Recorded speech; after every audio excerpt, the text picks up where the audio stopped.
Go for it.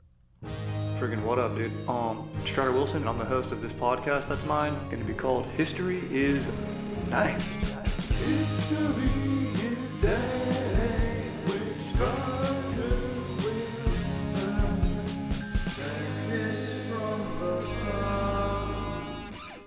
Friggin' what up, dude? Welcome to another ep of History is Dank. Dude, I'm your host, Strider Wilson, dude. We got Aaron going beast mode on the sticks, dude. What's going down? Aaron, dude. What up? Chillin', dude. Summer's in full swing. Frickin' sun's out, guns out, dude. Frickin' put that tank top on, ditch the sleeves, lather up some SPF, dude, and just cruise around, bumping some Blue Oyster Cult. What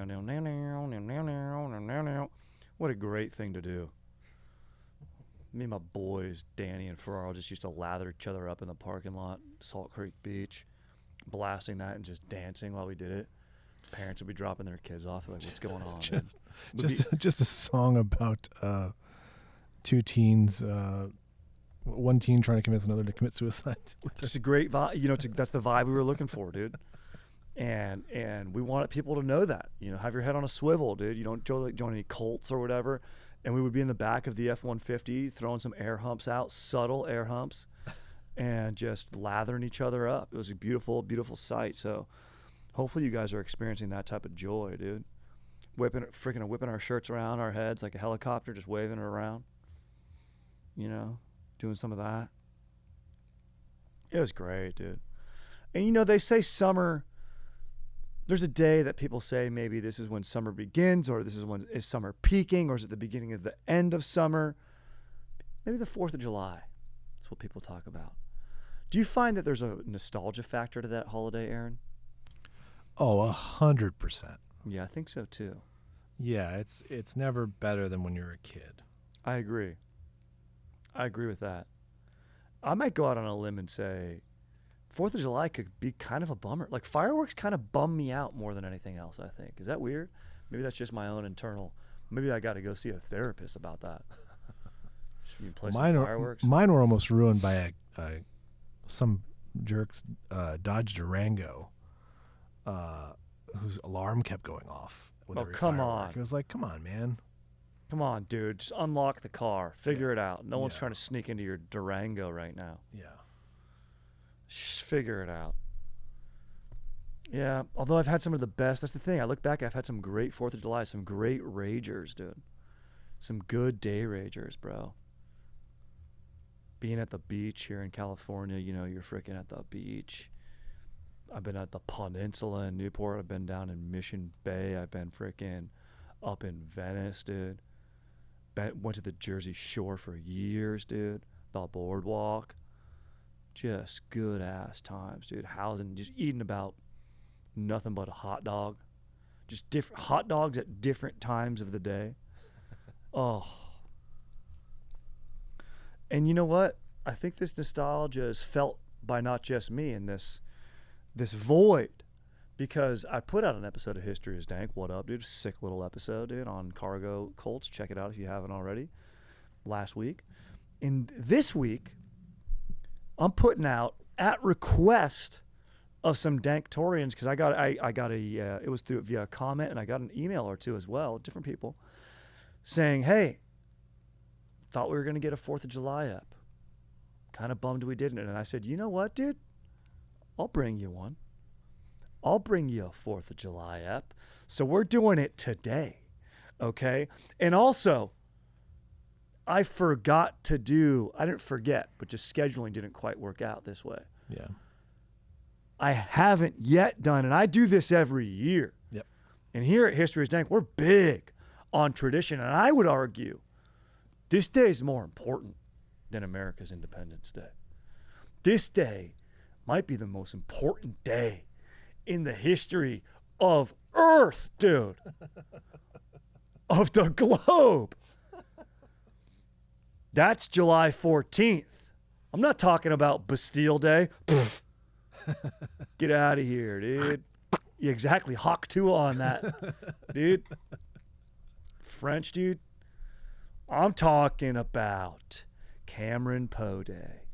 Yes. When he finally gets out of prison, hops aboard Con Air, makes a quick little sojourn over Lerner Airfield before finally crash landing right smack dab on the Vegas Strip to see for the first time in his life his daughter, Casey.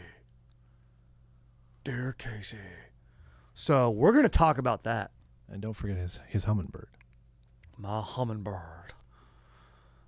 100%. We're talking about that. And you might say to yourself, Strider, are you squeezing together 2 days? Are you forcing this on us right now?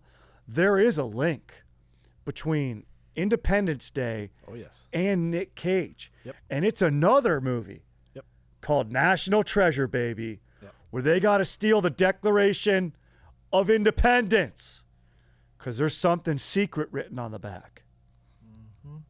Which, in fact, there is a message on the back of the Declaration of Independence. So before we get into Con Air and talk a little bit about National Treasure, let's cover our Independence Day, 4th of July, what makes it so special.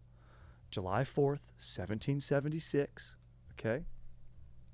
All right, dude, even though, we didn't actually defeat the British until like 83 or 81, I forget. Covered it in years previous. But this is when, and we had been fighting it up until this point, the British for about 8 months. Maybe almost a year. They say April 1775 is when British soldiers and American colonists were fighting. But finally we got together and all the states. At this point it was all the states agreeing like, hey, and they drafted up, Articles of the Confederation, which is eventually, I think in 1787 is when they dropped the Constitution, then later the Bill of Rights, and then the Declaration of Independence. Those are like the 3 founding documents of America, dude. What up? Freaking Continental Congress is making this shit.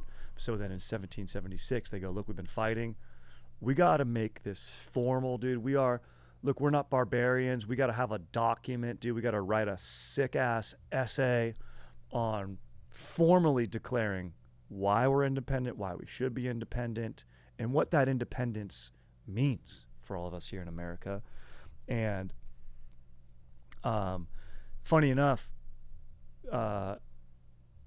before it's written up and drafted, they take a little break. It takes a couple weeks to draft it up. There's a 5-man committee, including, all-time ballers of America. We're talking Adams, of course, Jefferson, Benjamin Franklin, and then 2 other dudes, Roger Sherman of Connecticut, and then Robert R. Livingston of New York.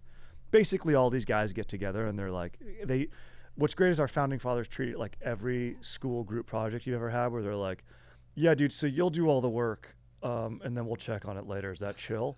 And they basically do that to Jefferson. They're like, yeah, dude, you're a pretty sick-ass writer. You did some Federalist Papers, I remember, and I think fucking Hamilton's kind of busy right now doing his shit, so you're going to draft that up for us, bro. And he goes back. Jefferson drafts it up. He sends it in advance. He gets quicker notes from Adams, who's a beast, and B. Franklin, and our boy Jay Adams, dude, not the skater, but freaking the founding father and president, future president, first vice president. They give him some sick notes. Then Roger Sherman and Robert Livingston are like, they're just doing fucking posting up, having a great ass summer, fishing or making candles or fucking churning butter or whatever they were doing back then, or just drilling themselves with actual drilling their hogs, or maybe actually having their hogs, because they probably did own real hogs too. So maybe having them, maybe they're making hot dogs for the first time. I don't know. Whatever you did back in 1776 for fun in the summer, dude. And they're doing that instead of their homework. Then Jefferson comes up. It's a badass document, dude. It's broken into 5 sections. It's got, it's got a preamble. It's got an introduction, preamble, the body. It's divided into 2, and then, of course, a conclusion. So this is a sick-ass essay. So there's a crash course on how to do an essay, 5-paragraph essay. That's basically what he writes, dude. It's assignment. Basically, this is an assignment. Most important assignment in his life, probably. Now, the body of the document outlines grievances against the British Crown, dude. Fucking, taxation without representation, dude. Stamp Act, dude. Tea Party, all that type of shit, dude. Schmoles, dude. Right? The most famous passage, though, is, of course, included in the preamble, which we all quote, and I quote, we hold these truths to be self-evident that all men are created equal, that they are endowed by their Creator with certain inalienable rights, that among these are life, liberty, and the pursuit of happiness, that to secure these rights, governments are instituted among men, deriving their just powers from the consent of the governed. So basically saying, dude, everyone has a right to live life as they please, of course, and, they to create a government to, by the people, they're the people grant the governing body and entity and people that are, employed in that government or elected by that government to enact the will of the people. So pretty sick way of saying that. Of course, he quotes, I think, Hobbes quite a bit, former British philosopher. I think he says that. Basically, he used that life, liberty, and I forget it, the pursuit of happiness line was Jefferson, but life, liberty, and, something about like passions of man or whatever is what he says back in the day, a couple hundred years earlier. Look, the good ones borrow, the great ones steal. I'm not saying he stole here. He used great source material and borrowed in an excellent way and improved, in fact. A few fun facts about it, though. The vote actually took place on July 2nd, and John Adams, Jay Adams, he thought that July 2nd would be the day that that the nation celebrated its independence, because I think there were some New Jersey delegates that needed to vote unanimously, and they finally got it in on July 2nd. But the document wasn't actually signed until July 4th. But the vote was the big thing. You don't get a document without the vote. But in any case, history is history. They signed that puppy up on July 4th. They ordered that to be print. They sent it to this printer named John Dunlap. He makes 200 copies of it. They're called Dunlap copies. 26 of them survive today. I think in the movie National Treasure, is it the original one they signed, the original document? It's not a Dunlap copy that they're looking for. I assume it's I think it's the original. There's supposed to be, in the movie, there's supposed to be a map on the back to where this, they say the founding fathers are stonemasons, Freemasons, and that they put a map to where the treasure of America is. That's like basically old Aztec gold or whatever. And there's a like invisible map that you need to check out with like sick ass glasses that B. Franklin invented. And in any case, there is a visible message on the back of the real Declaration of Independence, and all it says is original Declaration of Independence dated 4th July 1776. So pretty sick. Oh, it doesn't say like "Hi, Mom" or something. Yeah, she should say "What up, dude." Should say freaking "Hawk to on this, British."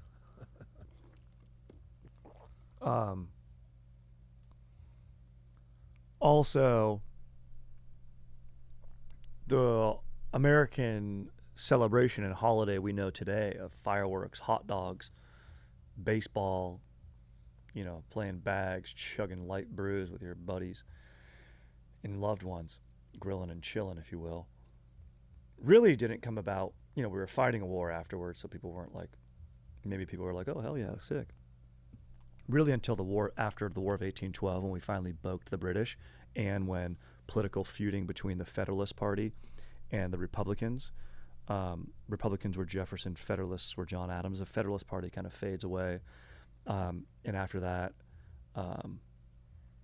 America's like, you know what, did we just boke the British again?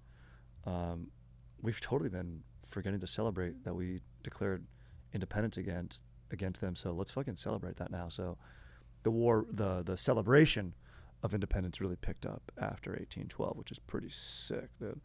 So I mean, that's basically what you need to know. There's a fun story about one of those Dunlap copies where a dude bought a painting from like a yard sale for like, I don't know, $20, some shit like that.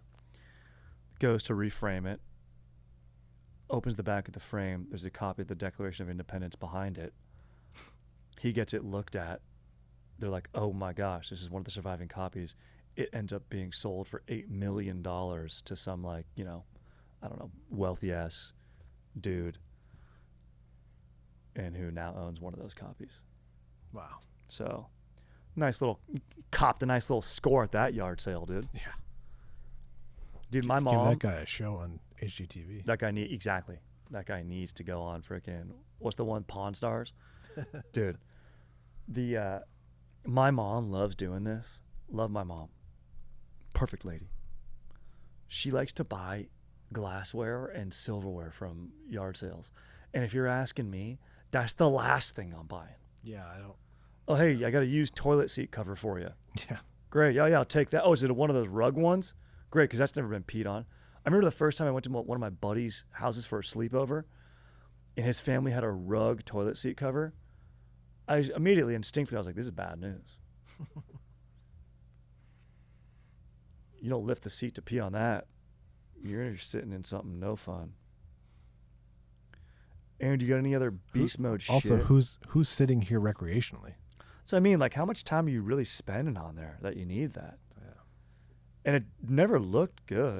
And it was like a shaggy, like 1970s rug that they probably filmed a freaking porno flick on, dude, back in the day. I'm pretty sure like Debbie Does Dallas was on that toilet seat. Ridiculous, dude. All right. That's July 4th. That's a huge day. But an even more huger day, which is perfect grammar, is July 14th. Okay? This is when Cameron Poe, an American hero, Special Forces. Army Ranger. That's right. He's a Ranger. He gets America across the goal line, baby.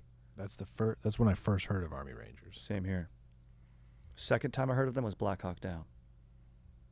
Yeah. And then also Pat Tillman was a Ranger.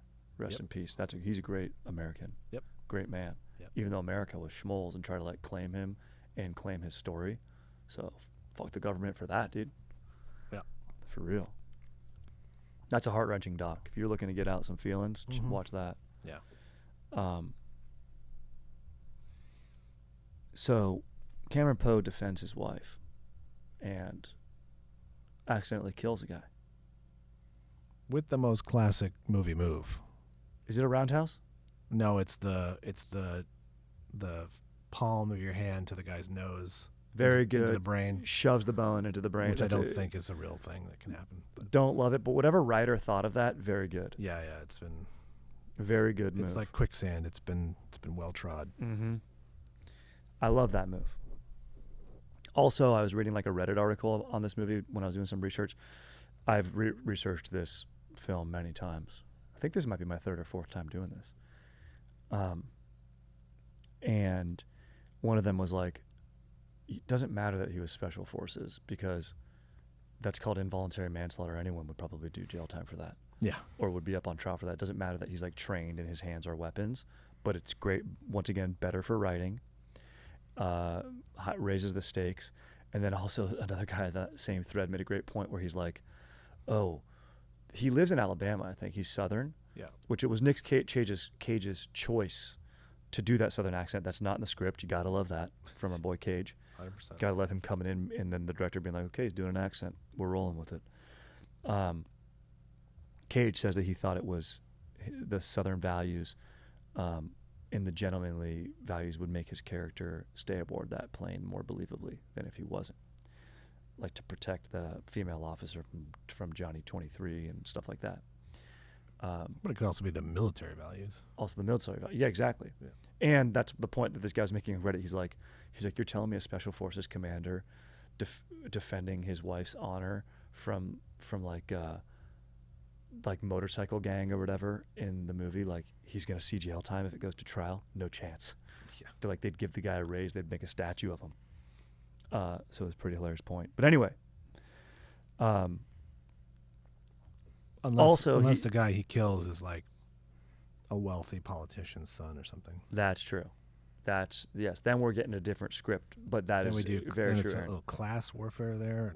Smart, good commentary. Mm-hmm.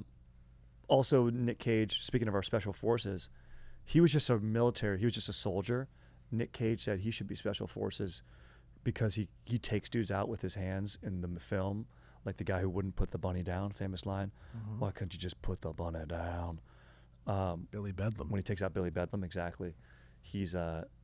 Cage is like, he needs to believably be a good fighter with his hands, so let's make him special forces. To beat these psychopaths. Exactly. But yeah, also the guy in the fight outside the bar has a knife. Yeah. You are reasonably allowed to defend yourself. Excuse me. Just sneezed. The involuntary manslaughter thing is well, it's one of the lines in Once Upon a Time in Hollywood. Remember where Bruce Lee, my hands are deadly weapons. If I kill someone in a fight, I go to jail.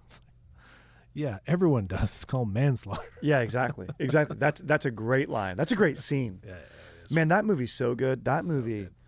when I first saw it, I was just like really focused on the cutaways. Like the cutaways could have been better. It's sick, but it's not amazing. Upon rewatching that movie, Yeah, I was it's confused. so I was good. confused by it, but then ultimately, yeah. It's so good. His historical whimsy, great genre that he's playing in. Yeah. Danny Trejo's quoted by saying the set was was basically a dick measuring contest, bunch of dudes in shape, trying to be jacked, trying to one up each other. And Trejo said, he goes, you know what though? Cage was top of call sheet. He was alpha dog. And you got a lot of big actors on there like Malkovich and all these other guys. Mm-hmm. Fun role by Malkovich. Cyrus the Virus, incredible villain. And he said, Trejo goes, you know what? The same year as Rounders? Oh, that's a good question. It's maybe like the year before, like 97, 98. Rounders is a great movie. I'm just saying for Malkovich villains.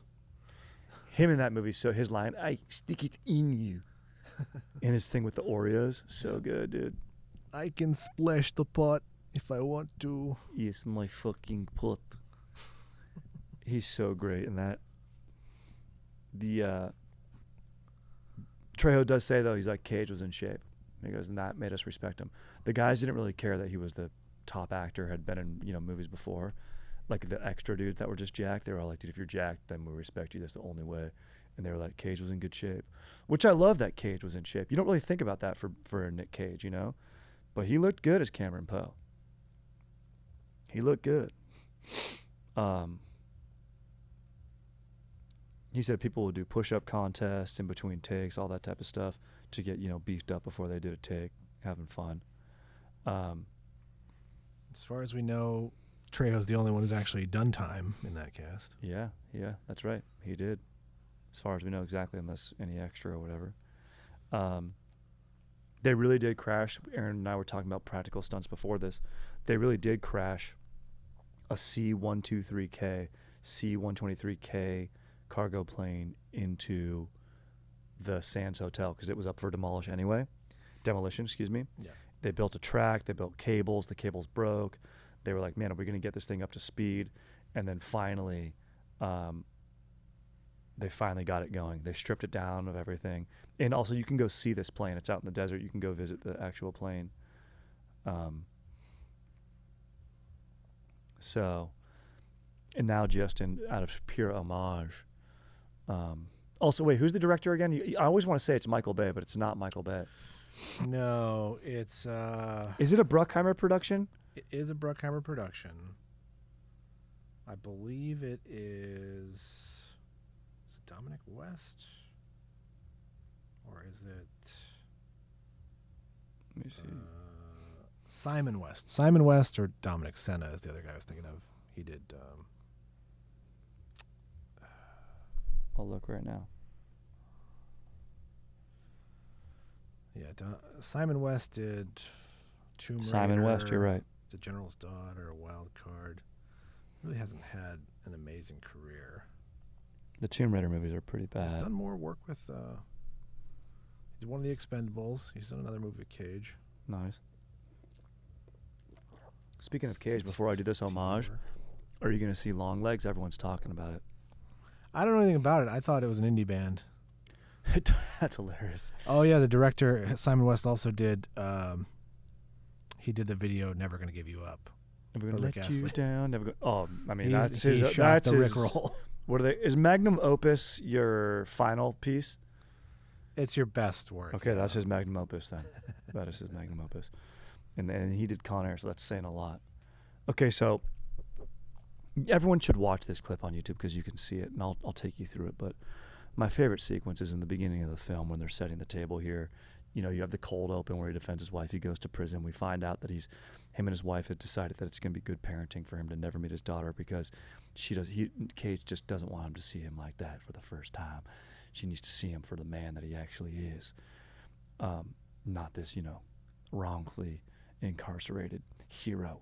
And so he's in prison. He's a man of character. He's using this time to sharpen his mind and body, his instrument, and he's writing his daughter. And this might be the most important information I'd share forever. Here we go. Cage didn't just play the character. Okay, no, sorry. Okay, hold on. I'm really blue ballsing us right now. Let me take us down to these quotes. Okay, so picking up midstream. The other director I mentioned, Dominic Sena, did Gone in 60 Seconds. That's why I had him confused. Beautiful movie. And we just covered that recently. Dominic Sena, yep. Another music video director who went on to do movies. Eleanor, dude, this is a real story in LA. Did you see this? There was like these teenage kids that try to jack a Shelby Ford, like an Eleanor, from a dude on the freeway, and they pulled like a heist. Like, dude, they brought like a tow truck with a ramp right up in front of it, blocked the car, got the guy to stop, got him out of the car and stuff, and then they and I'm forgetting, the guy explained it to me, but the funny part was none of them knew how to drive stick shift. So that's why they had to use this. They had to like get it up on the tow truck ramp and drive it away like that, and ended up getting caught because they couldn't get away, a speedy getaway in that car. That's hilarious. They fucking tow it, dude. So funny, bro. Anyway. I thought it was going to be something like a tricky start or something, but yeah. Oh, kill switch or something like that. Maybe it did. Or it's just a tricky start. Those cars are all.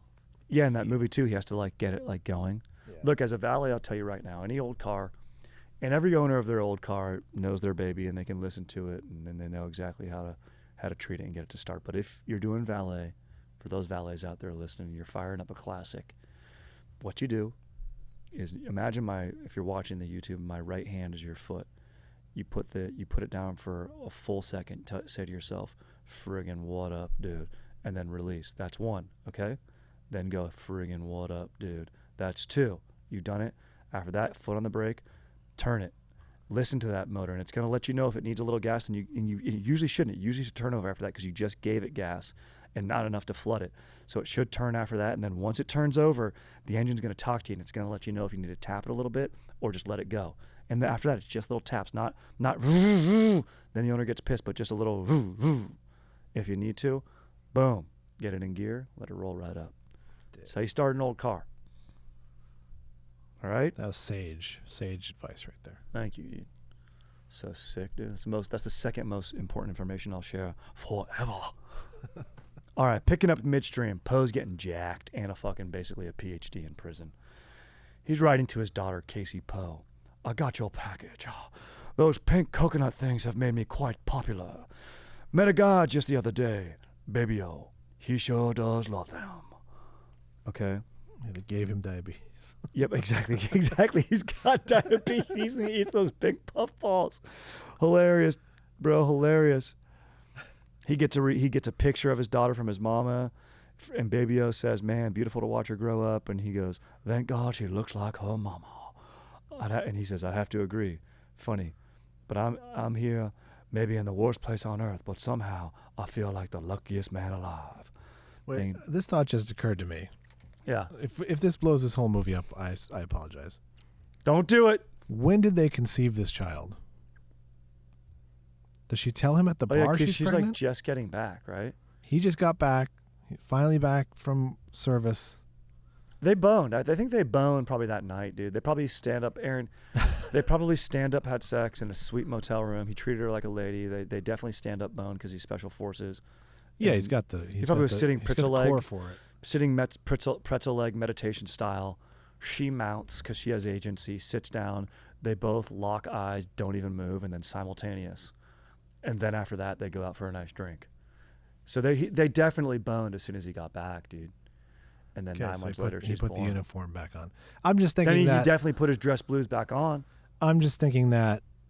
Probably never took his pants out. Probably just took his ween out. Even if they conceived that night, a murder trial takes a long time. Yeah. So for him to have been already in jail before his daughter's You're born. saying there was infidelity, Aaron? No. You're saying I'm that not guy with saying- the knife? I'm that's just like saying his that girlfriend? the trial must have been expedited in a way that does not make sense. True.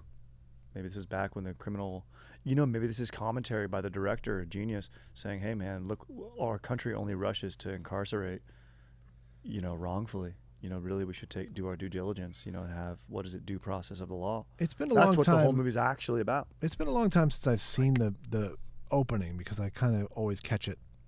when Yeah, I I'm always already catch it the on plane. TNT. But Yeah. does he plead guilty thinking he's not going to get much time, and then I need to rewatch the trial sequence. It's all very quick. They streamline that whole process. Yeah, it doesn't say on Wikipedia. And they get him into jail. He him. thinks he's not going to get time because he pleads guilty, and then the judge throws a curveball. You're a deadly weapon, therefore You're deadly. You should know better. yeah. Anyway, still seems like he should have met his daughter before he went into jail. Probably the right move. Yeah. But I'm sticking with the truth that I want to believe that they had stand-up sex, and then he put his uniform back on and went out. As soon as Oh they no, saw each I'm into other. that. I'm so into that. That's what I like. I think maybe. But yeah, the criminal trial went so quick. But maybe because he didn't go, hey, let's plead or do this or negotiate with the lawyer, he just took his lawyer and was like, look, I'm going to plead guilty. Let's just get right to it. Maybe he just said, let's go, and was able to get a quick date and quick trial. Maybe I just forget. I forget how the movie starts. They probably cut out a stand-up sex scene that should have kept in. Yeah. Casey Poe writes back to her dad, Dear Daddy, I started today at the Little Sunshine Daycare Center. My teacher, Miss Gordon, she is nice. We got to playtime, and we all have to hold hands when we walk there. Poe responds, Dear Casey, it was so good to read your letter. I'm glad you like your teacher. We don't exactly have playtime like you. We do go outside, though. Normally, we don't hold hands.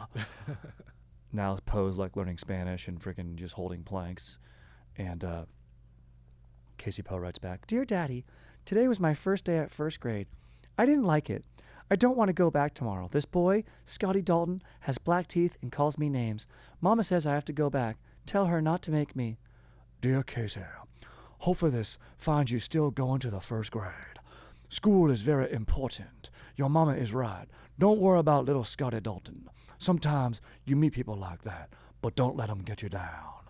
He's crushing origami. Daddy, are you ever coming home? And then he says, Dear Casey, of course I'm coming home. Just a little while longer, and all things we missed doing together you can be sure we'll do. And then finally, bro, July 14th rolls around. Casey Poe, she's saying, July 14th is my birthday. My daddy comes home on July 14th. John Malkovich is reading that out loud in mockery. But freaking Cameron Poe's all stoked, writes his daughter, Dear Hummingbird, break out the fine china, chill the lemonade, tie a yellow ribbon around the old oak tree, 'cause this cowboy's coming home to his ladies, coming home forever. So sick. Released June 2nd, 1997. So sick. Also, why did they send him to a prison so far away from where he lives? Like, he's not a danger. He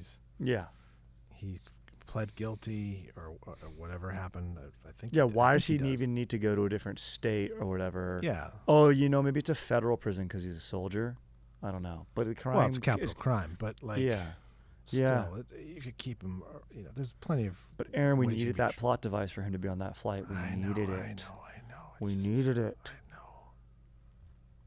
Just. Yeah, because he's in Alabama, and then. They got some gnarly prisons. Well, he's like there. from Alabama, but I don't know what state he actually commits the crime in. To be honest with you.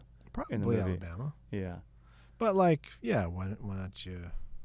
You don't need to send. And he him like goes to a country. prison outside, in like he's basically like in San Quentin or something because they're in like the American Southwest. Yeah. It ends in Vegas.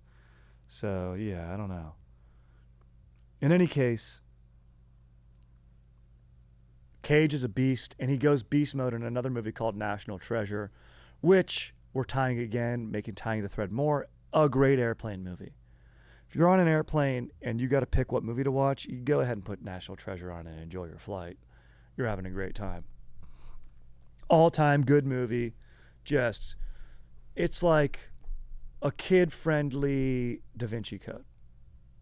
There's clues. Nick Cage's character. It's a hilarious name. It's like Steve Ben Franklin is his character's name or something. And he comes from a long line of treasure hunting, firstborn male sons in the family. And, maybe linking them back to stonemasons. His dad, freaking John Voight, does not want his son, Nick Cage, to go into treasure hunting, but he does because that's what the family does. But he's like, man, you wasted your life trying to find this. I wasted mine. Don't waste yours. Learn from me. Opening scene, dude. Sean Bean, great villain. 006, Trevelyan, great villain, dude. Him and Cage are partners. They find a clue up in the Arctic, finding some ship called the Charlotte or something like that. They start wrestling. And then the ship blows up. They make away with their clues, and they both go on. Sean Bean's like, I'm going to steal the Declaration of Independence. Cage is like, no, you can't. Of course, they end up doing it. The rest ensues. That takes a turn. They're outrunning the FBI. The very same agents they report that Sean Bean is going to go steal the Declaration from. The FBI agents laugh in mockery. Ha! It's impossible to steal. It's in bulletproof glass. It gets lowered below the Library of Congress or wherever the hell it is again. I forget. There's no way you're going to get it. So they do. Is it the Smithsonian? Yeah, maybe the Smithsonian. And directed by John Turteltaub. Turteltaub, yeah. Released in 2004, 20 years old. Think about that. Benjamin Franklin Gates, dude. That's his name. His name is Benjamin Franklin Gates. Wow. Hilarious, dude. Great movie, though. Super fun. The dude, Justin Long, who isn't Justin Long in it, that guy. It's Justin Bartha from Hangover. Yeah, it is. He's great in it. He does a good job. At the end, dude, buys himself a sick Ferrari once they find the gold, dude. Give it to the government, dude. They get a 1% finder's fee, dude. Still freaking make bank from that. Dude, the director of National Treasure also did Three Ninjas. Are you serious? Yeah. This guy's a genius. Those are two of my favorite movies of all time. If I was a little booger, where would I be? Parents' room. I want to put this pitch out there on the airwaves. I want to do a remake, or not a remake. I want to do a spin-off of those three kidnapper dudes, the pizza delivery dudes, played by me, Chad, and JT, and just have our own series of those guys, or a movie of what those guys did or how they got their come up to then go and be these goons for Schneider's evil. What are they running again? Is he running drugs? I don't know. What's Schneider doing that he's such a bad guy? And the FBI has to bust him? In Three Ninjas? It'd be heavy if it was drugs. But he's got some illegal operation going on that cargo ship. Forget what he gets busted for. But great movie. Yeah, I don't know. All right. Before we get the hell out of here, let's do one question. This is from a dude named Jackson, dude. It says, "What up, dog? Been wondering about how do historians prove who did shit first? For example, I'm from Easton, Pennsylvania. And the claim here is that we have three major facts about the city. 1, the first Christmas tree in America. 2, first place outside of Philadelphia for the Declaration of Independence to be read aloud." Awesome, bro. Tying in fits perfectly for this episode. 3, longest continuous running farmers market. I've been to the local museum here and did the dank ass tour guides just claim this stuff, and I'm all for it as I regurgitate these facts when traveling. But how is there going to be a book of records that says, oh yeah, these dudes erected the first Christmas tree? Love what you're doing, dog. Stay tight. Jackson, dude. Late. Stay tight too, my dog. Yeah, it's tough. I mean, you want multiple sources when you want corroboration.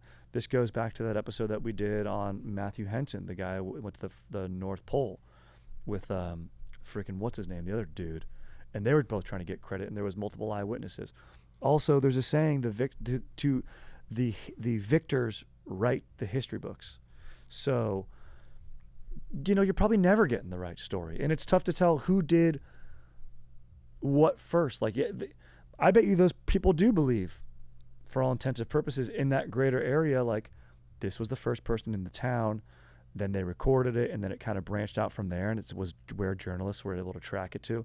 But you could have had a dude in another town, Pennsylvania, in upstate New York, in Albany, in that colony or whatever, going, I'm going to put of German descent, probably over in Ohio. I think there's a lot of German settlement there, and Christmas trees are German traditionally.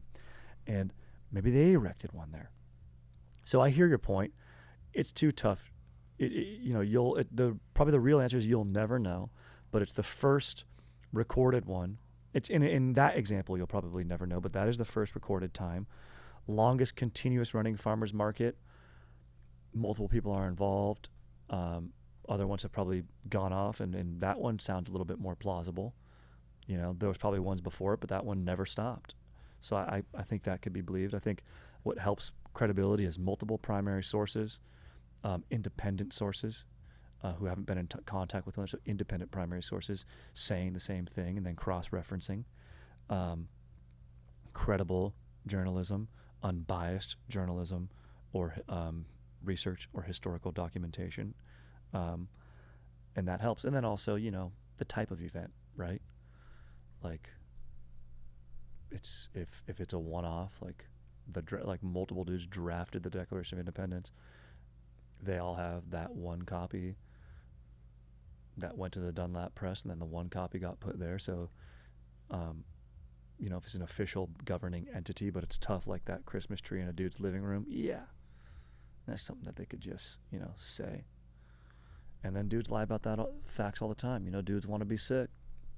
There's an innate bias. People want to have something interesting about them, and so do towns. They want to have marketing. So there is an inherent bias in your small town of, would you say, Easton, PA, where, maybe the most famous thing they did before of Mayor of Easttown, which was a sick ass. Is Easttown in Boston? That movie? No, it's in Pennsylvania. Yeah, so maybe that's what this guy's talking about. That maybe this was what put it on the map, and now you got a sick Kate Winslet show. So they're not going to have to lie about that anymore. But maybe they weren't. And maybe they actually do believe it. I benevolently think that, hey, they probably did believe that, but there's no actual way you can really, really prove it. But they just did it a long ass time ago. It's like how restaurants say best waffle in the country. It's like, I bet you they got an article that was written up, but other places have that too. It's tough to actually say it, So it's a good cue. Hopefully I answered it there. Multiple primary resources, official entities, and notarized shit, and dates and stamps, and accuracy, and be as accurate and detail oriented as you can. If I knew how big the tree was, the guy's name, which people came there, that all helps me believe it even more. Instead of where it was some dude named, Randy showed up and was like, yeah, dude. Oh, you're putting up a tree this year? Oh, I did that last year. Mine was a little bit bigger and kind of sick. I was actually the first one. So I would be like, dude, I would go back in time and say, like, I was the first dude to ever kickflip. And then if they asked me to do it again, I go, no, I don't do it anymore. Just the one time. Sorry. First guy, yeah. But dude, skating's been around since way before you were born, yeah, but nobody really ever did the kickflip, to see. Sometimes there is that group mind too, where something happens. There's something in the ether. It's like Hollywood too. You're like, you get these type of movies that come out, like Friends with Benefits and No Strings Attached, like the exact same movie. Mm-hmm. Armageddon, Deep Impact, yeah. Volcano, and Dante's Peak. Yeah. Like it's studios competing with each other. Or they're like, oh, they're doing a volcano movie. We need one. I'm surprised there's not another like a hurricane movie coming out while Twisters is about to come out this weekend, which I'm going to go see. Am I expecting it to be good? No. But I like the actors, and I kind of enjoyed the first Twister. That was great. That was my introduction to Philip Seymour Hoffman. Love him. It's great. It's great in the theaters too because it's so loud. It's a good theater movie. That's Aaron. Great point. And that's where I'm seeing it with the Dank wife. We're gonna be like real. We're gonna be real Americans, dude. We're gonna go to the Cheesecake Factory, and then go see it. Yeah. And that's what freedom's all about. I just can't get hyped for it without Bill Paxton. I know, man. Makes me sad. Rest in peace. I love Bill Paxton. Only actor to be killed by Predator, Terminator, and Alien. Yep. Very sick. All right. Great question, Jackson. It's a great question. Yeah. You first got to raise a Christmas tree. I don't know how you're ever going to be like, yeah, this is the fact, but maybe it was in the newspaper. If there's documentation, we got to give it to him. Someone had to do it. Even though we'll put him, God, and the tree are probably the only ones that we'll ever know. But, dude, fired up in Santa. Dude, freaking stoked. We'll catch you guys on the next one. The next episode that comes out, get ready to pop wood. Because it's going to be episode 200, bro. That's the next one. This was 199. So I'm going to try to see if I can get the bros on here, do something a little extra special for it. Until then, freaking stay stoked, stay safe, enjoy summer, and we'll freaking catch you on the next one, dude. Late.